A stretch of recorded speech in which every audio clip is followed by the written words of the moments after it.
Good day, everyone.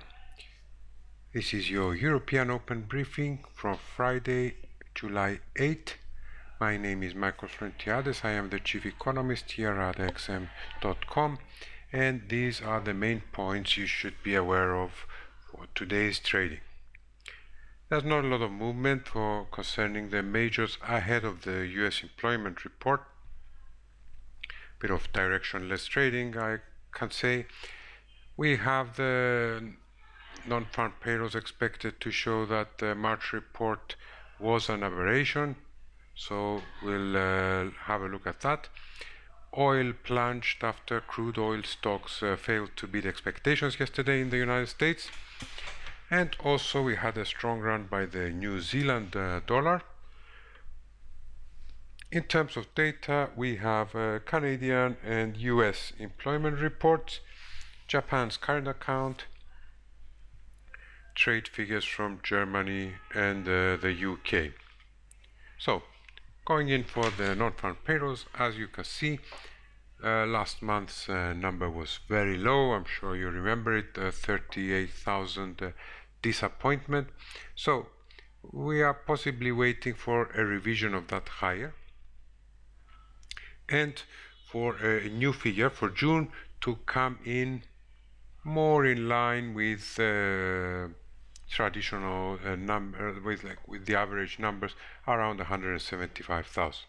So, however, given the Fed's rather dovish talk lately, particularly post-Brexit, we had a number of Fed officials coming out and saying we have to wait and see what's happening. Inflation is not really an issue, so we can afford to wait.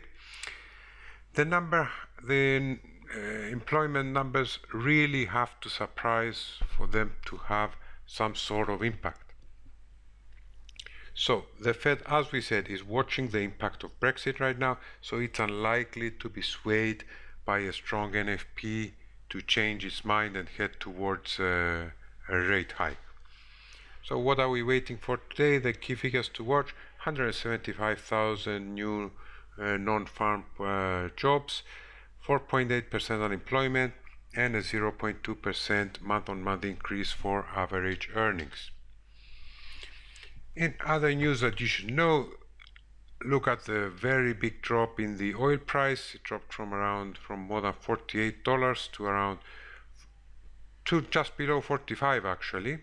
So that was a massive drop, more than around 6% drop, let's say, from top to bottom. And there was a crude inventories announcement yesterday.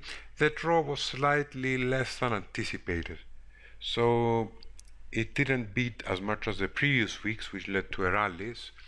And it seems that the market was positioned for a bigger draw, especially after the American Petroleum Institute data numbers the previous day. I think that's also a sign of some nervousness in the oil market. We are getting rather big moves on the back of, let's say, not so solid data, or it's not very clear, but it also could be a sign of a nervous market, such very big swings in oil.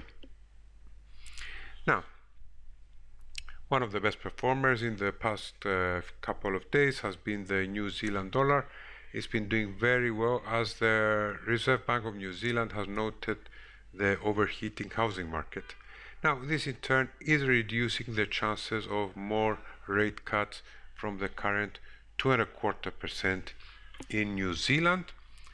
Even though I should say about New Zealand, we had a dairy price auction lately that was on the disappointing side. So it seems that, but monetary policy is going to stay. If we don't get rate cuts, that's something supportive of the currency and really rising to quite strong levels, the kiwi. Now, on to today's calendar. We had the current account in Japan a little bit better than expected. We also had the German exports missing, and I have to note that we have been getting some disappointing data out of Germany lately. we had factory orders, we had industrial output, and today we have exports, all disappointing. So I don't know if that is a start of a trend or something to watch out for. Now, we also had some disappointing UK consumer confidence figures.